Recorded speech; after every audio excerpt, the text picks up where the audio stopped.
अस्सलामुअलैकुम to all YouTube viewers. कैसे हैं आप सब? उम्मीद करती हूँ कि आप खैरियत से होंगे। आज मैं आपको क्लास 10th की चैप्टर 4 की एक्सरसाइज 4.1 करवाऊंगी। 4.1 का हमारे पास क्वेश्चन नंबर 7 है। लास्ट टाइम हमने क्वेश्चन नंबर 6 तक कंप्लीट कर लिया था। नेक्स्ट हमारे पास जो है वो इसका क्वेश्चन नंबर 7 है। तो चलते हैं अपनी वीडियो की तरफ और अपनी वैल्यूज़ की तरफ, लेकिन उससे पहले मैं आपसे रिक्वेस्ट करती हूँ कि मेरे चैनल को लाइक कर दें, सब्सक्राइब कर दें और बेल आइकन को प्रेस कर लें।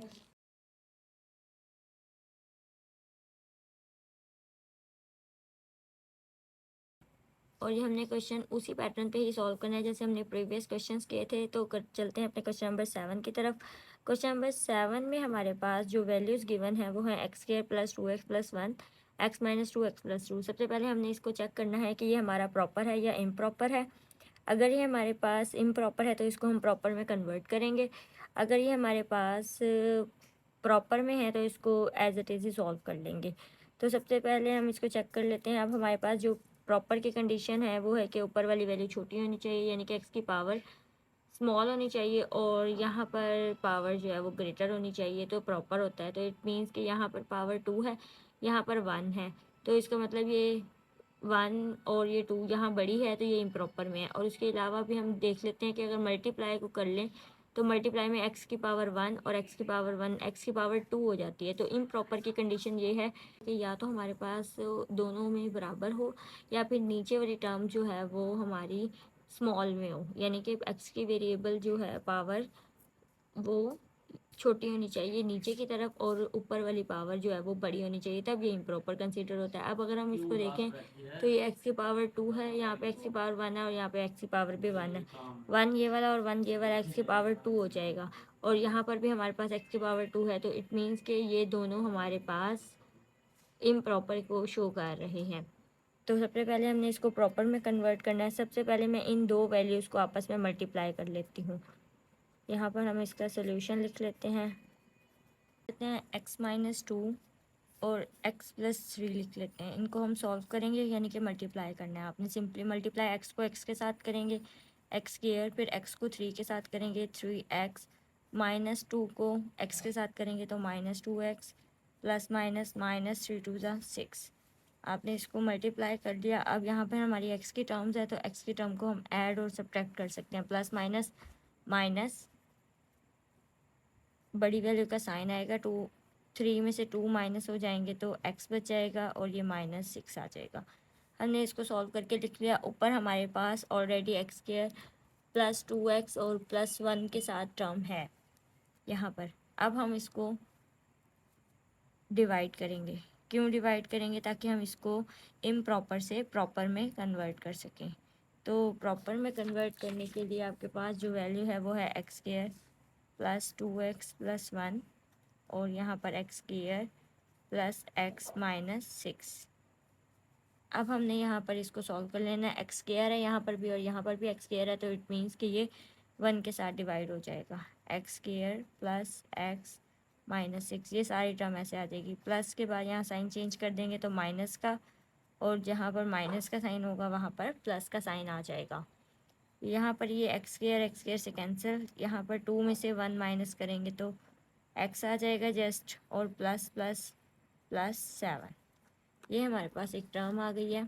नेक्स्ट हम इसको सॉल्व करेंगे अपने उसी पैटर्न पे जिस पैटर्न पे हम अपना काम करते हैं, यानी कि सबसे पहले हमने वैल्यू बनानी है इम्प्रॉपर के साथ, तो हम वैल्यू बना लेते हैं कि हमारे पास ये किस टर्म में आएगी। लेकिन जब हम इसकी प्रॉपर वैल्यू कंसीडर करेंगे तो हम इसको नीचे ये नहीं लिखेंगे बल्कि x माइनस 2 और x प्लस 3 लिखेंगे, क्योंकि आगे हमें इन फैक्टर्स को ही लेकर चलना है। ये हमने सिर्फ इसलिए मल्टीप्लाई किया था ताकि हमें पता चले हमने किस वैल्यू के साथ डिवाइड करना है। अगर हम ये यहाँ पर लिखते ना तो हमें पता ही ना चलता कि हम किससे डिवाइड करें। अब हमें ईजी हो गया काम।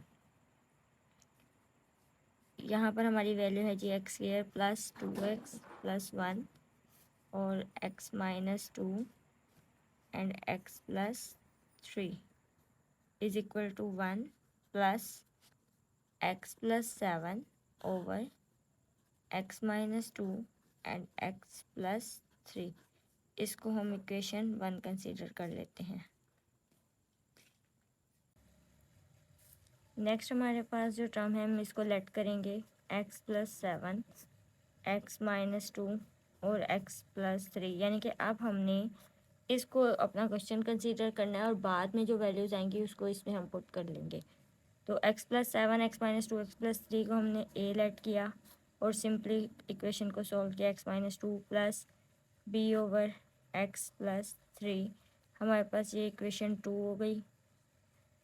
नेक्स्ट हमने मल्टीप्लाई करना है, multiply by LCM।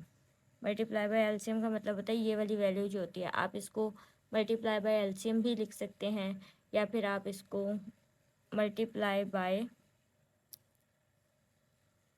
x-2 x+3 on both side ये भी लिख सकते हैं। x+7 x-2 x+3 ये हमारे पास आ गया। हमने इसको मल्टीप्लाई करना है x-2 के साथ और x+3 के साथ।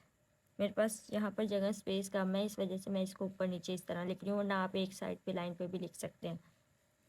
और यहाँ पर x-2 x+3 के साथ मल्टीप्लाई करना है a/x-2 को, प्लस b/x+3 को मल्टीप्लाई कर देना है x-2 और x+3 के साथ। हमने इसको मल्टीप्लाई करना है और फिर उसके बाद कटिंग करनी है।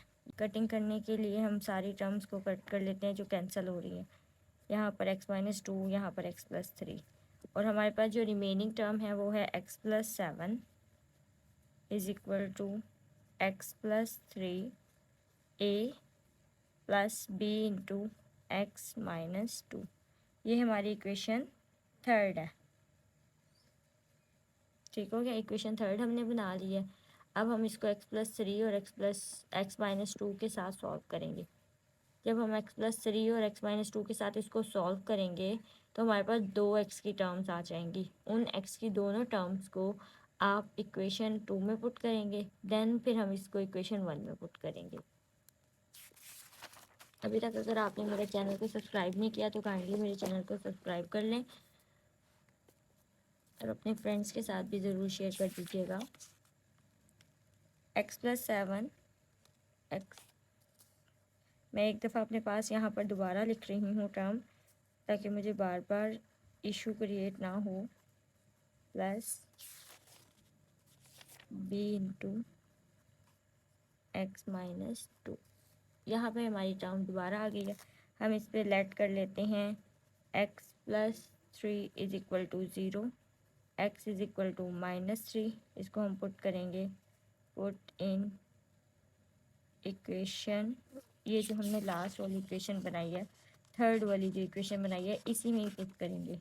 यानी कि जो मैंने ऊपर टर्म लिखी है इसमें हमने पुट करनी है इसको, ताकि हमारे पास एक आंसर आ जाए। अब हमने इसको पुट किया जी, x की जगह पर -3 प्लस 7, x की जगह पर -3 plus 3, a as it is, plus b x की जगह पर -3 और -2। अब हमने इसको पुट कर दिया तो हमारे पास जो वैल्यू आ रही है वो है 4 वैल्यू आ रही है 7 - 3। 4 इज इक्वल टू -3 एंड +3 0, तो ये सारी टर्म ही a की 0 हो जाएगी और b की टर्म रिमेनिंग आ जाएगी, जो कि हमारे पास आएगी -3 और -2 के साथ -5। यानी कि b की जो टर्म आएगी वो हमारे पास आएगी, हम ये 5 को डिवाइड कर देते हैं तो b की टर्म आएगी 4/5 और माइनस भी आएगा, तो b इज़ इक्वल टू -4/5। ये हमारा b का आंसर आ गया। नेक्स्ट हम क्या करेंगे, हम लेट कर लेंगे x-2 को 0 के equal. Let x-2 is equal to 0, जैसे हमने x+3 को इक्वल टू 0 लेट किया है और इक्वेशन 3 में पुट किया था, same as it is x-2 को भी हमने 0 के इक्वल पुट करना है, इक्वेशन 3 में सॉल्व कर लेंगे उसको। x इज इक्वल टू 2, इसको हमने पुट कर दिया इक्वेशन 3 में। जब हमने इसको इक्वेशन 3 में पुट किया तो हमारे पास जो वैल्यू आएगी वो आएगी 2 + 7 is equal to 2 + 3 a plus b और 2 - 2। अब हमारे पास b की टर्म 0 हो जाएगी, हमने बी के साथ वाली टर्म को लेट किया था ना, तो बी 0 हो जाएगा और ए का आंसर आ जाएगा। जब हमने ए के साथ वाली टर्म को लेट किया था तो हमारे पास ए की टर्म 0 हो गई थी और बी का आंसर आ गया था, यानी कि ऑपोजिट टर्म्स में आंसर आएंगे इसके हमारे पास। तो हमने इसको प्लस कर लेना है, तो 9 एंड 5a, और बी 0 ही है तो इसको लिखने की ज़रूरत नहीं है, या आप यहाँ पे +0 लिख सकते हैं अगर आप लिखना चाहें, तो उससे कोई फ़र्क भी नहीं पड़ेगा, इसलिए मैं नहीं लिख रही यहाँ पर। नेक्स्ट हमारे पास जो टर्म है वो है जी ए की 9/5। इसको अगर हम डिवाइड करते हैं तो यहाँ पर हमारे पास बी का आंसर आ गया था और यहाँ पर हमारे पास ए का भी आंसर आ गया। ये दो टर्म्स आ गई हैं। अब ए और बी जो था वो इक्वेशन हमारी सेकंड में है, ये वाली जो सेकंड इक्वेशन है हमारे पास इसमें है, तो ए की जगह पे ए की वैल्यू पुट कर देंगे और बी की जगह पर बी की वैल्यू पुट कर देंगे by putting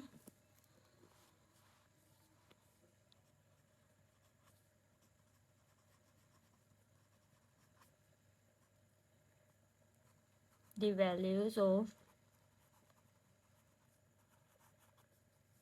a and b in equation 2। हमने इसको इक्वेशन 2 में पुट करना है, तो 2 इक्वेशन जो थी वो हमारे पास x + 7x - 2 और x + 3 है, इज इक्वल टू a की वैल्यू के साथ x - 2 प्लस b की वैल्यू के साथ x + 3। ये हमारी टर्म है a की x + 7